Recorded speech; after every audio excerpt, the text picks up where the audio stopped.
Welcome back, everyone. On today's video, we explore some old home trends and features that we no longer see in modern houses. Some of these used to be staples back in the day, but changing technologies and cultural shifts have now rendered them obsolete.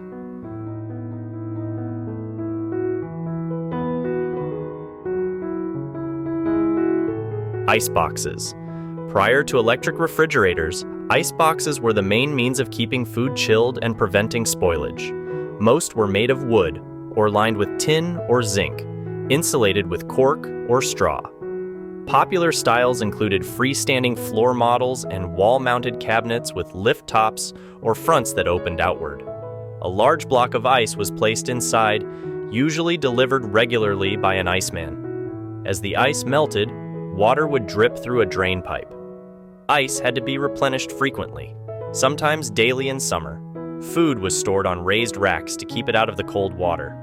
Without electricity, it was a constant battle to maintain the necessary temperature. The messy melted ice runoff, labor-intensive ice deliveries, and uneven cooling abilities eventually led to the icebox being replaced by more modern and efficient refrigerators. Clawfoot bathtubs. While still seen as decorative statement pieces today, old cast iron or enamel over steel clawfoot tubs with ball and claw feet used to be everyday bathing staples. The separate tub and exposed plumbing provided little insulation, making baths cold quickly. They also lacked built-in overflow drainage, meaning a careless bather could easily flood the room. Clawfoot supporters had to manually empty bath water bucket by bucket. The feet would often scratch or dent floors. Over time, most homeowners opted for more efficient and watertight built-in units with tile surrounds, though the iconic clawfoot tub maintains nostalgic appeal. Summer kitchens. Before the advent of air conditioning, wealthier homeowners would often have a separate outdoor or stand-alone summertime cooking area to prevent the main house from heating up excessively. Typically located in a shaded, breezy site or even a small separate building, the summer kitchen allowed the main home to stay relatively cool during hot weather. The summer kitchen would house the wood-fired cast iron stove, icebox, prep table, and storage pantry during warm seasons when standard indoor kitchens became unbearably hot. The stove and icebox would get moved back indoors for winter. Screened walls and food safes helped keep flies and critters away from food prep areas in the summer heat. While still practical for off-grid homes today, most newer constructions now opt to simply add air conditioning and ventilation to standard indoor kitchen spaces year-round. Knob and tube wiring. This early electrical wiring system featured exposed wires running through the framing and used ceramic knobs or tubes for support. Prone to overheating and presenting fire risks, knob and tube wiring has been completely phased out in favor of safer modern cable and conduit wiring methods. Coal chutes. Homes built in colder northern climates once commonly housed these narrow sheet metal slides that allowed for coal deliveries directly into the basement. The tall chutes consisted of steel or tin often wrapped around wood framing, running alongside the house exterior straight down into a storage bin connected to the boiler or furnace.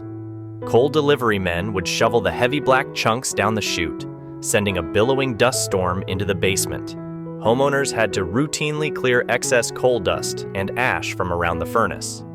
Coal was eventually superseded by cleaner and more easily transported heating oil and natural gas systems in the mid-20th century. Many newer basement renovations cover up the abandoned chutes altogether. Milk doors. Also called dairy doors, these pint-sized portals were popular features in older urban brownstones and apartment buildings. About the size of a pet door, they allowed fresh daily milk deliveries directly from the street, bypassing the hassle of traipsing outside in the early morning hours. The small insulated door housed a tiny landing for milk crates or bottles, keeping them chilled until residents woke up. Milk trucks would drive through neighborhoods depositing bottles dosed with cream on top for richer flavor and texture. Transom windows. You'll often see these long, slender hinged windows positioned over interior and exterior doors in old homes and buildings. Transoms were designed to promote air circulation in structures predating air conditioning. They allowed beneficial breezes and illumination into otherwise closed-off interior spaces. The windows typically spanned the width of doors and opened on hinges at the top, operated by a long rod. Screens prevented bugs and debris from entering the living spaces when transoms were cranked open. They introduced fresh air and light near ceiling height too, dispersing it better across rooms. Antique stores and farmhouses still showcase good examples of these graceful windows over time-worn doors. Dumbwaiters. Frequently seen in large old luxury homes and hotels, tiny manual dumbwaiters were basically small freight elevators designed to shuttle food, beverages, ice, and other goods between floors. They consisted of a little square elevator cab that would travel vertically in a slim shaft within the wall. The dumbwaiter would be manually raised and lowered via pull ropes and pulleys. Shelves inside the tiny space held plates, glassware, food platters, and other serving items needing transport upstairs from the kitchen. Wait staff could load dirty dishes back inside to send down after fancy dinners or parties too. The quaint little dumbwaiter shafts have been mostly abandoned inside current homes. Asbestos insulation. Asbestos was once hailed as a miracle material. The strong, fire-resistant mineral fiber was woven into insulation, cement, shingles, pipes, fireproof fabrics, and countless other construction applications. After World War II, blown-in loose asbestos became popular for attic insulation. But by the 1970s, asbestos was definitively linked to severe lung diseases like asbestosis, mesothelioma, and lung cancer. Researchers determined microscopic airborne fibers cause serious health issues when inhaled over time. An estimated 107,000 people die annually from asbestos diseases due to past exposures.